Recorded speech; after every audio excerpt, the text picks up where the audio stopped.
Meus irmãos, Evangelho de Lucas, no capítulo 2, do versículo de número 7,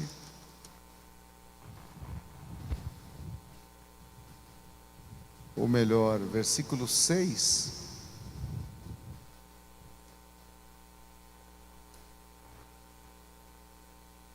até o versículo 12. Evangelho de Lucas, capítulo 2, versículo 6, que disse: E aconteceu que, estando eles ali, cumpriram-se os dias para o parto, e deu à luz a seu filho primogênito, e envolveu-o em faixa de pano, e deitou-o em uma manjedoura, porque não havia quarto para eles na estalagem. E havia naquela mesma região pastores que estavam no campo, vigiando durante a noite o seu rebanho. E eis que o anjo do Senhor veio sobre eles, e a glória do Senhor brilhou ao seu redor, e eles ficaram com muito medo. E o anjo lhe disse: Não temais, porque eis que vos trago boa nova de grande alegria, que será para todo o povo, porque vos nasceu nesse dia, na cidade de Davi, um Salvador, que é Cristo o Senhor. E isto vos será por sinal: achareis o bebê envolto em faixas de pano, deitado em uma manjedoura.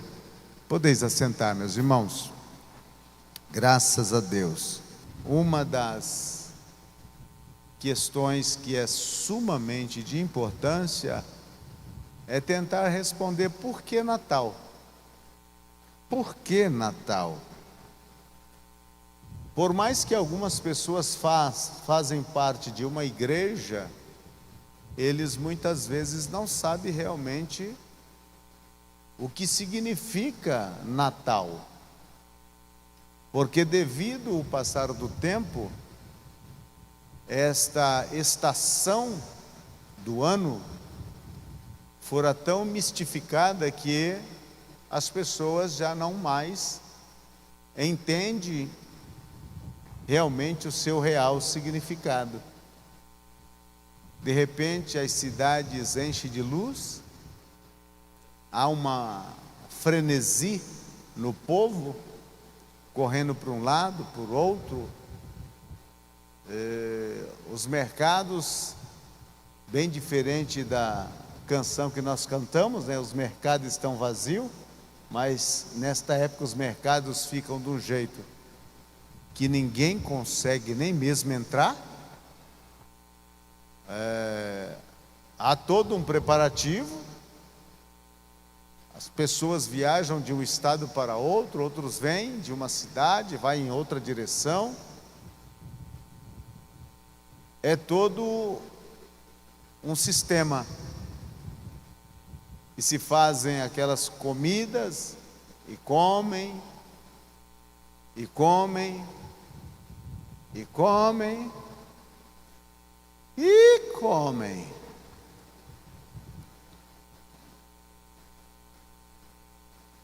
Há também uma troca de presentes. E depois vem o dia 26. E tudo ficou para trás. Também tem aquela outra comemoração, que é o comércio. Nunca o comércio vende tanto como na semana que antecede essa atividade de festa. Comércios contratam funcionários para o período.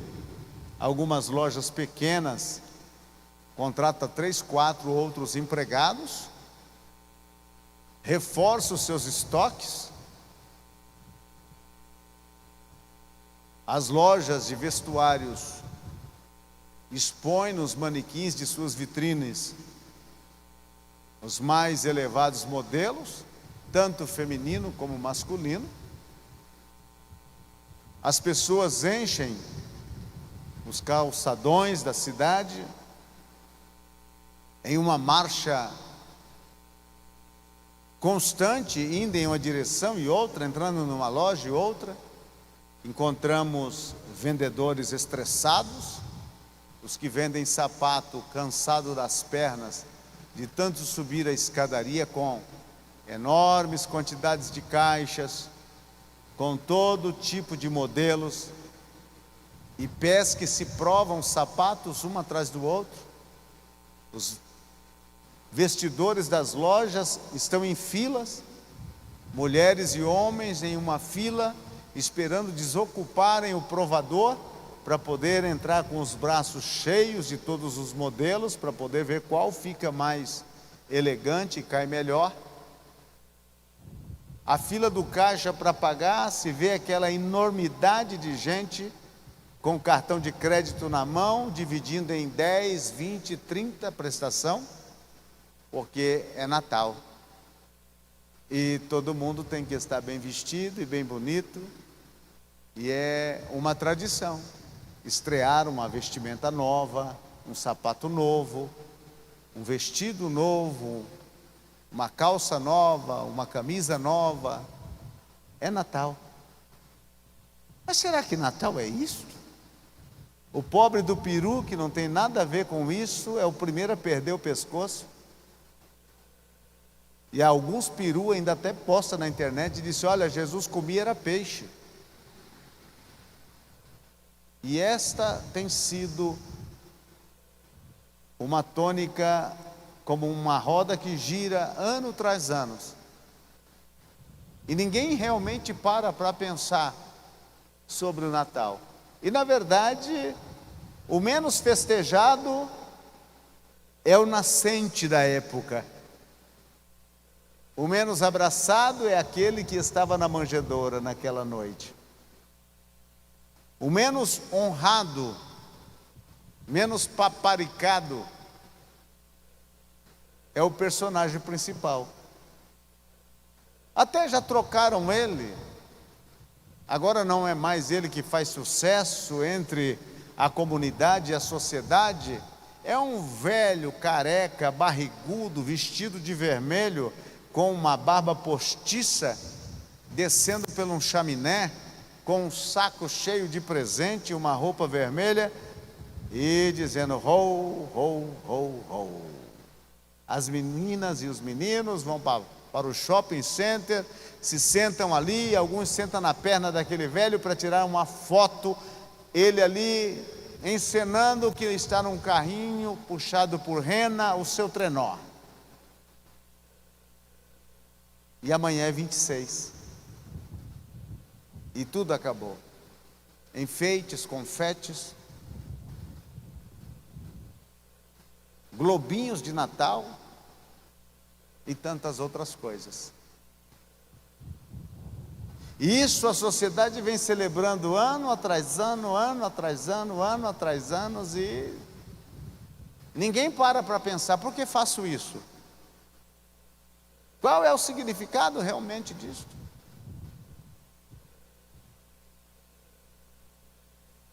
O porquê do Natal? O Natal nada mais é do que a resposta de Deus para a tragédia humana. A necessidade do Natal está no fato de que um dia nós cometemos a maior tragédia da nossa história. E isso foi lá nos primórdios da criação, quando Deus criou o homem e o colocou no jardim do Éden. Você pode até sorrir e dizer: poxa, mas é uma história tão simples. Pois bem, você prefere acreditar no Papai Noel que vem do Polo Norte? Lá no Éden foi a nossa derrocada, o drama da nossa vida, porque os nossos primogenitores, Adão e Eva, tinham a responsabilidade representativa de toda a raça. Eu, você e todos os que nascessem deles para cá. E ao serem colocados no jardim do Éden, a ordem era expressa que dizia: olha, o jardim está repleto de frutos, comam do que vocês quiserem, mas da árvore do fruto que está no meio do jardim, vocês não devem comer. O dia que vocês comerem, certamente morrerá. A morte não era algo dentro do projeto de Deus para a raça humana, porque Deus é Deus de vida. Não tinha a cogitação da morte. A morte é uma consequência de uma atitude impensada ou até premeditada pelos nossos pais, porque eles poderiam empaixar-se, empanturrar-se de todos os frutos que havia no jardim, mas não. Os abestados foram comer realmente aquilo que não deveriam comer. Não adianta você rir deles ou até recriminá-los, porque se fosse nós, não comia somente o fruto. A gente comia as folhas, fazia até chá da raiz. E eles comeram o fruto, que era o fruto proibido por Deus. A árvore era conhecida como árvore do conhecimento do bem e do mal, e não era para eles comerem. Mas a Bíblia disse que a serpente entrou naquele jardim. E a mulher, em um momento que estava sozinho, é por isso que o marido muitas vezes não pode deixar a mulher sozinha. Mulher que estava sozinha começou a conversar com a serpente. E a serpente disse: foi assim que Deus disse? Não coma de nenhum fruto que está no jardim? E a mulher disse: não, Deus disse que a gente pode comer de todos os frutos: maçã, goiaba, uva, pera, ameixa, tudo. Mas deste fruto aqui, Deus disse que nós não podemos comer dele. Aí a serpente, por ser ela mais sagaz, disse: Deus sabe que o dia que vocês comerem, os vossos olhos vão se abrir e vocês serão como Deus. Então a mulher, olhando para o fruto e vendo que era um fruto codiciável, ela levantou a mão e pegou o fruto e comeu. Então foi assim a escala: a serpente tentou Eva e Eva tentou Adão, e veio a tragédia, porque Adão não deveria ter comido, mas o sujeito apaixonado faz tudo aquilo e um pouquinho mais. Quando ela mostrou o fruto, que ela já tinha dado uma dentada, e disse para ele: amor, eu comi e vê, não me aconteceu nada, coma também. Não, eu não quero. Coma. Não, eu não quero. Coma, rapaz. E ela sempre usa aquele jargão: se você não come é porque você não me ama. Aí ele diz: daí o fruto, vai. Meteu o dente. Quando ele comeu, os olhos da consciência se abriu, e eles reconheceram que eles estavam nus. E entrou então o pecado na história da humanidade. Parece uma coisa simples, uma historieta de maternal, mas esta foi a maior tragédia da humanidade. A partir daquele momento, todo o sistema sofreu com essa desobediência do homem. A própria terra foi amaldiçoada. E essa terra que não tinha cardos, espinhos e abrolhos, começou a nascer todo tipo de ervas daninhas. Não era para existir maconha, e nem coca. Essa é a consequência do pecado do homem. A maldição lançada sobre a terra. E Deus aparece no jardim e disse: Adão, aonde você está? E Adão, ao ouvir a voz do Senhor passeando pelo jardim, ele, procura um lugar para se esconder. Adão, aonde você está? Deus sabia onde Adão estava, Deus sabia o que Adão tinha feito, e mesmo assim Deus vem à procura de Adão. E Adão responde lá atrás da moita, dizendo: Senhor, ouvi a tua voz soar no jardim, me escondi porque estava nu. E o Senhor disse: quem foi que te mostrou que você estava nu? Porventura você comeu do fruto que eu te proibi de comer? Ele disse: a mulher que tu me destes, ela me deu e eu comi. E o Senhor disse: por que fizeste isto? Ela disse: a serpente me enganou. Aí o Senhor começa a julgar aquele ato. E sobre o homem já vem a fatiga do trabalho. Disse: sobre o suor do teu rosto comerás o teu pão. E você terá que lavrar a terra e tirar dela o seu sustento. Vai te produzir cansaço, haverá dor, fadiga, sofrimento, até que volte à terra, porque da terra foste tomado. Para a mulher, Deus disse: multiplicarei sobremente o seu alumbramento, com dores dará luz a filhos. E olhando para a serpente, ele disse: maldita és sobre todos os animais, sobre o teu ventre arrastará, e pó comerá todos os dias da sua vida. E porei inimizade entre ti e a mulher, entre o descendente da mulher e entre ti. Tu lhe ferirás o calcanhar, mas ele te esmagará a cabeça. Ali no Éden foi jogado toda essa situação. Pois bem, meus irmãos, neste versículo 15 do capítulo 3 de Gênesis, tem ali a promessa de um que haveria de esmagar Satanás com todas as suas obras. E o homem começa a experimentar doenças, sofrimentos, desassossego, ausência de paz. A felicidade já não mais está habitando em sua vida. Eles são expulsos do jardim. É proibido o acesso a eles, a árvore da vida, porque naquele jardim também tinha a árvore da vida, que eles poderiam ter comido livremente, mas preferiram outro fruto. E ao serem lançados dali, começaram a experimentar todas as intempéries que a vida apresenta para todos nós seres humanos.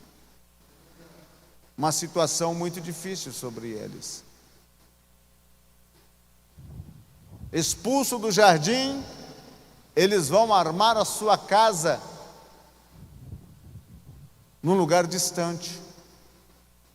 Tem filhos e já vem algo mais terrível na família, que o filho maior matou o filho menor. Em um momento de inveja, porque na hora de uma oferta a Deus, Deus voltou com mais atenção para a oferta de Abel do que para a de Caim. E Caim, ao invés de emendar o seu caminho e trazer a oferta correta, ele preferiu dar fim ao seu irmão. A inveja mata.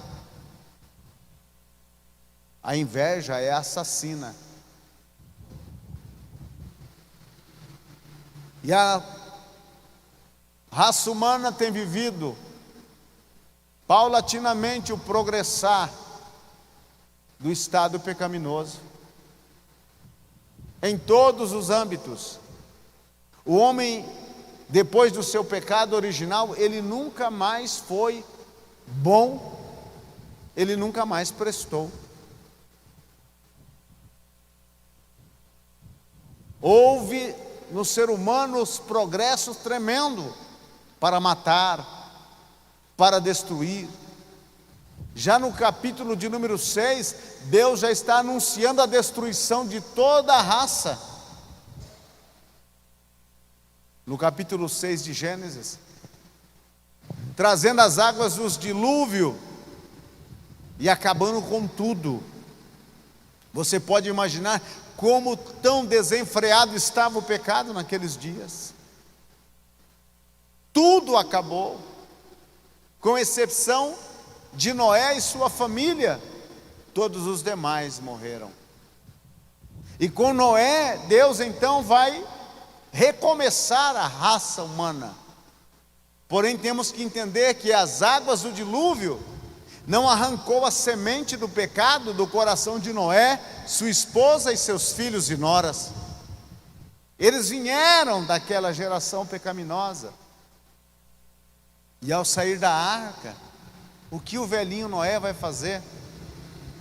Com 500 anos, ele planta uma vinha,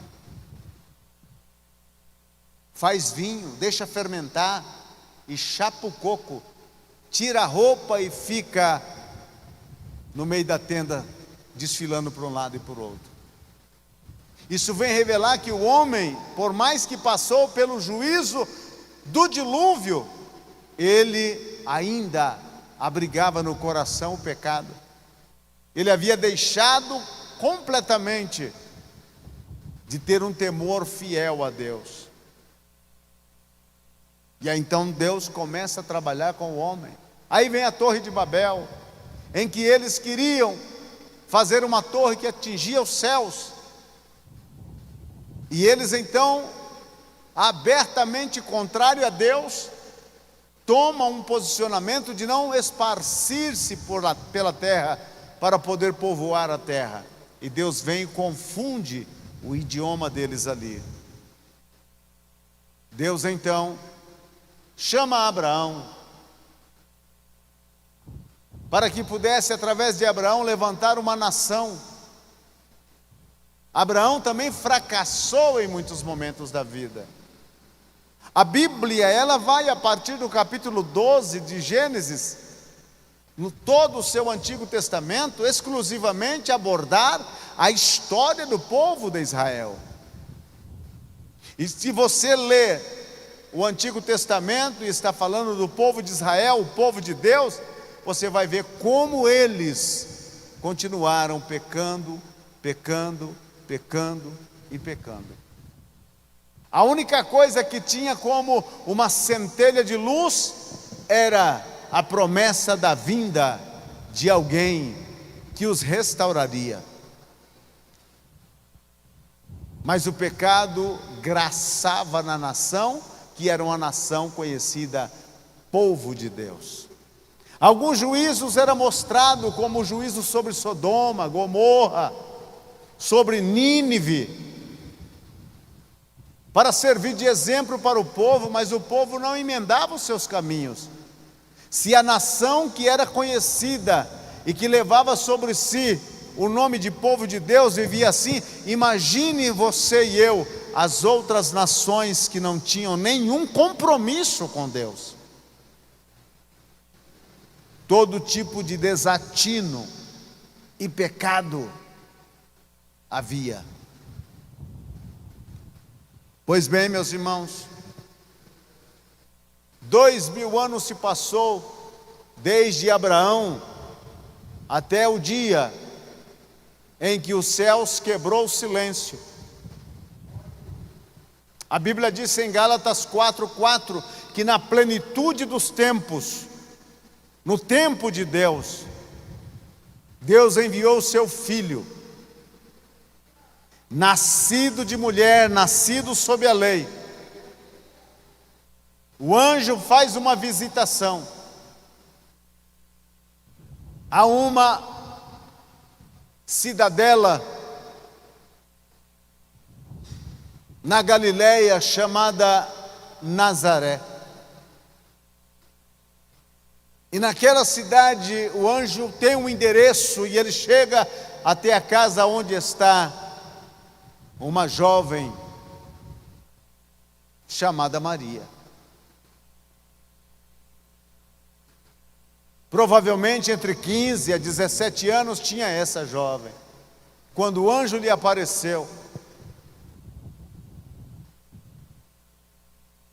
e disse que ela era bem-aventurada porque estava sendo escolhida para um projeto de Deus,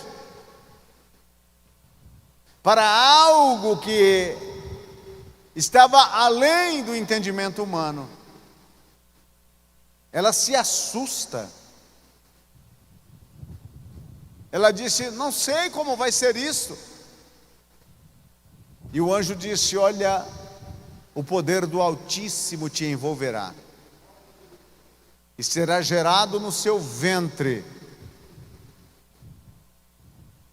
Porás o nome nele de Jesus, porque ele salvará o seu povo do seu pecado. E ela engravida, e uma gravidez normal, como as demais mulheres têm. Aquela criança cresce no seu ventre. Chega o dia aproximado do nascimento daquela criança.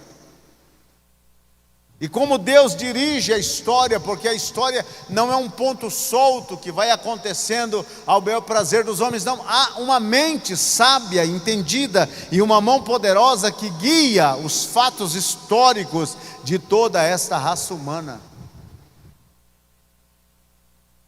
E eles vão, por um mandato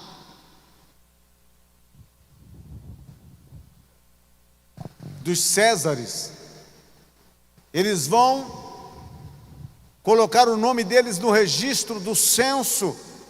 Cada judeu deveria ir à cidade do seu nascimento para lá então colocar o seu nome. E José faz a viagem do norte da Galileia, de Nazaré, até o sul, próximo de Jerusalém, numa cidadezinha pequena por nome de Belém, que devido ao fato de que muitas pessoas haviam nascido em Belém e havia se esparramado por toda parte do país, aqueles dias eles vieram para poder colocar o seu nome no censo de Herodes e também do governo romano.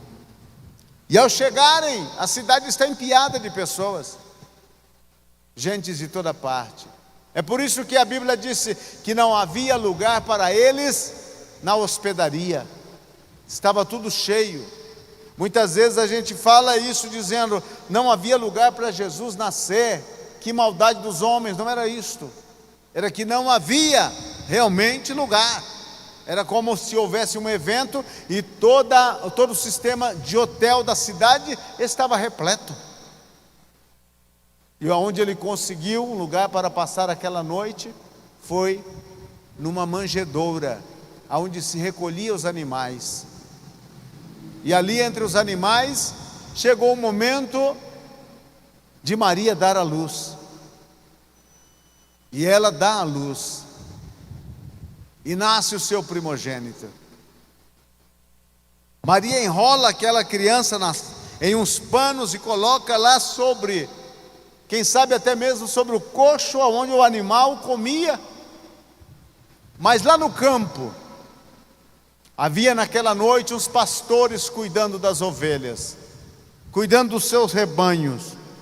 E de repente, um coral de anjos se manifesta.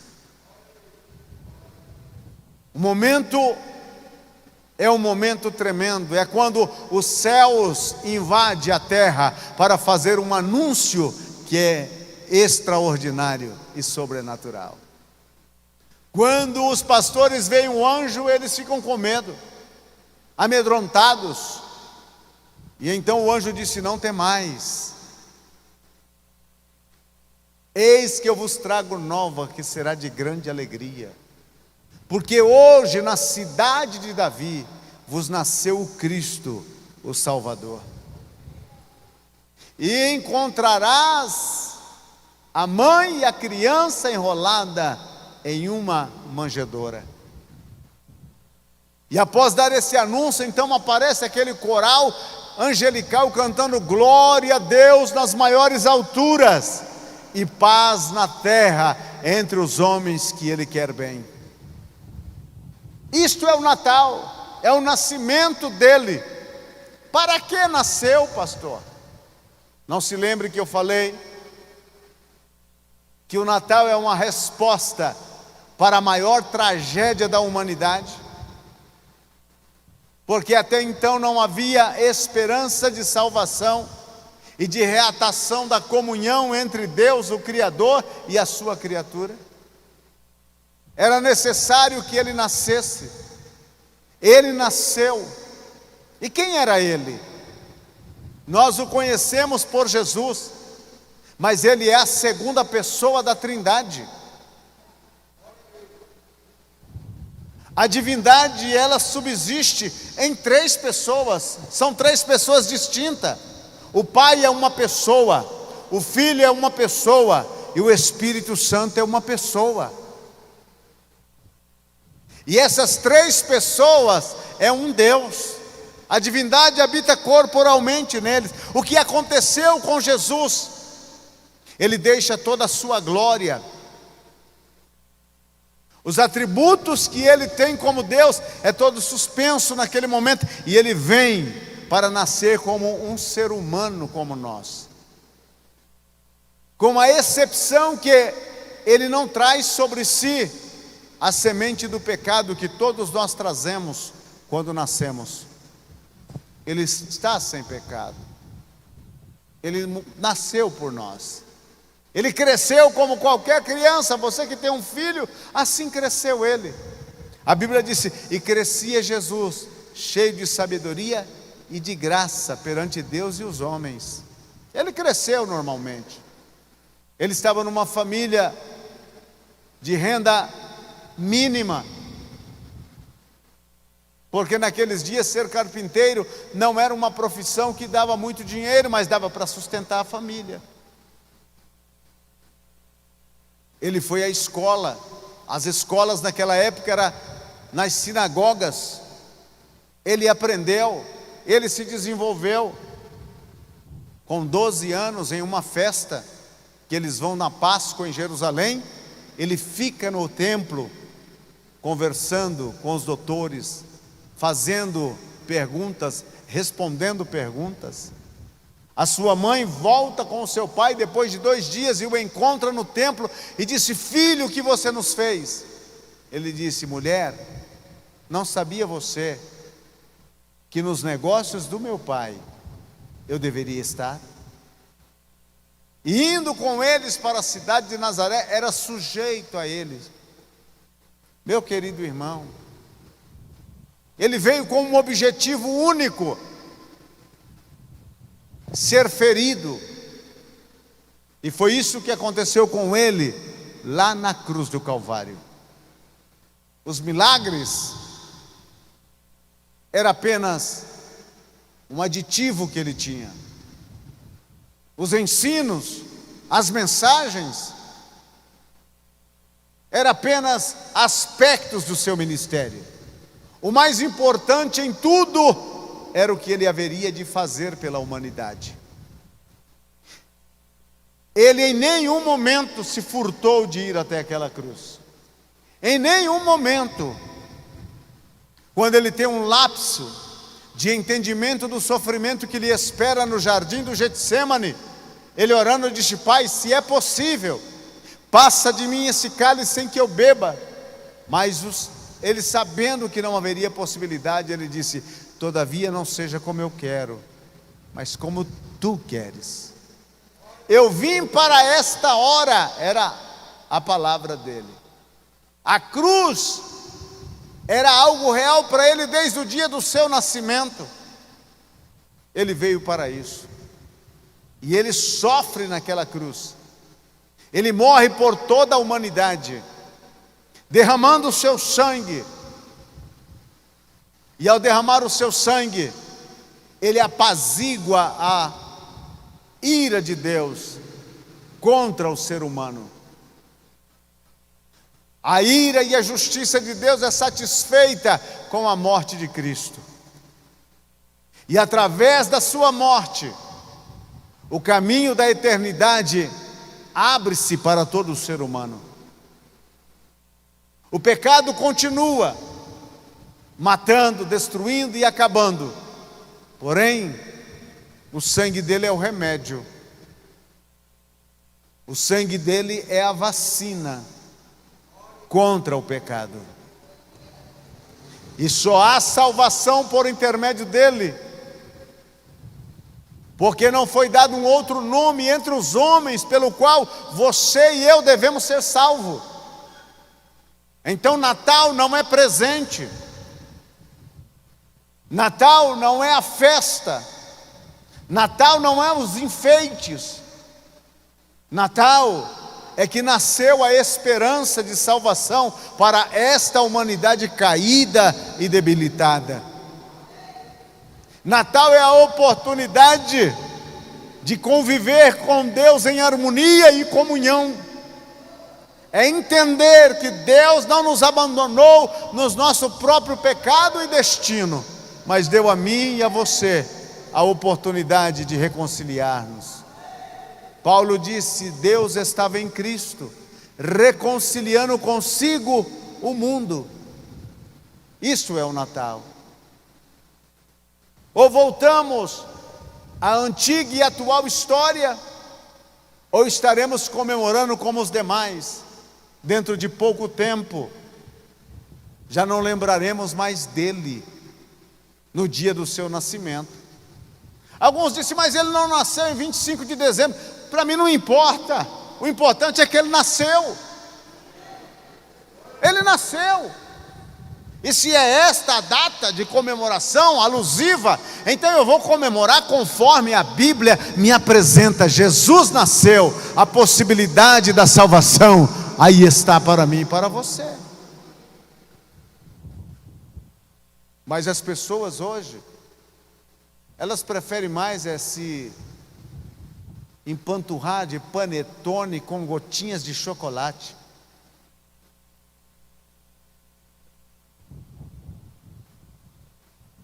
Do que realmente reconhecer o nascimento dele. E aceitar este nascimento. E viver este nascimento. Se Jesus ainda não nasceu no seu coração, você não sabe o sentido do Natal. Você desconhece completamente.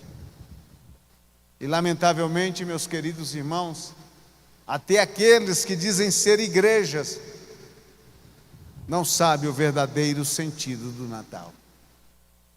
Eu e você estamos aqui nesta noite, fazendo uma referência ao seu nascimento, ao nascimento de Cristo. Mas eu quero lhes afirmar uma coisa: quando Cristo nasce no coração do homem, todo dia é Natal.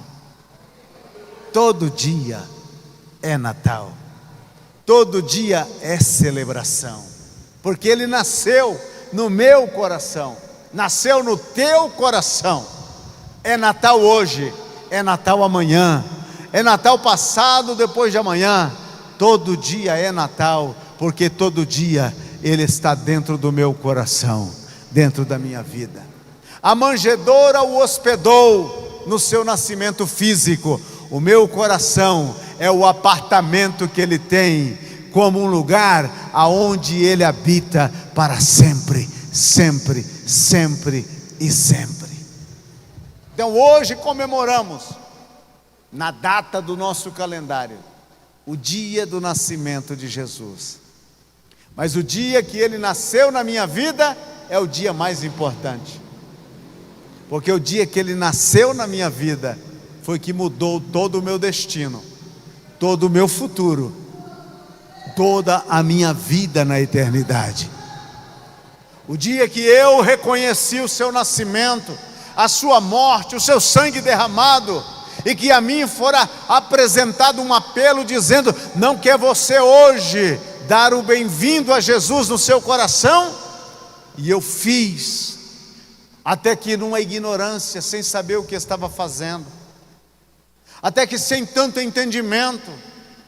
Mas se ele teve todo essa trajetória por amar a mim, eu, ainda que na ignorância, precisava abraçá-lo aceitá-lo. E naquela noite feliz, eu levantei a minha mão e disse: eu quero. E ele entrou na minha vida. E todos os dias é festa. E todo dia é Natal. Todo dia falo com Ele, ando com Ele, vivo com Ele, amo a Ele, choro aos pés dEle, canto a Ele, exalto o nome dEle, porque Ele nasceu na minha vida. E Ele veio na minha e na sua vida, para nunca mais ir embora. Na eternidade estaremos sempre com Ele, para viver o destino que Ele traçou para mim e para você. Isto é Natal. Isto é Natal. Muito além de comida, muito além de bebida, muito além de presentes, muito além de comemorações. Natal é os céus dando a resposta para a tragédia da humanidade. Maior presente quem deu foi Deus, não foi o Papai Noel. Paramos de engambelar os nossos filhos, de levá-los a viver uma ilusão e dizer: não, que o Papai Noel vai lhe trazer Acabamos com isso. Não é Papai Noel, é Papai do céu que nos trouxe o presente. E o presente é Jesus, para a salvação de todos nós. Eis que vos trago nova que será de alegria para todo o povo. Porque hoje na cidade de Davi vos nasceu o Cristo, o Senhor. Oh, glória a Deus. Ficamos em pé. Louvado seja o nome do Senhor. Exaltado é o Senhor para sempre. Eu quero que você tenha motivos para adorá-lo nesta noite, para glorificá-lo nesta noite, para reconhecer o que Ele é realmente para você e para toda a humanidade. Ele é o Salvador. Ele é o meu Salvador. Porque o menino nos nasceu, e filho se nos deu, e o principado está sobre os seus ombros, e o seu nome será maravilhoso Conselheiro, Deus forte, Pai da eternidade e Príncipe da paz. O Emanuel, o Deus conosco, deixou a sua morada eterna para estar conosco.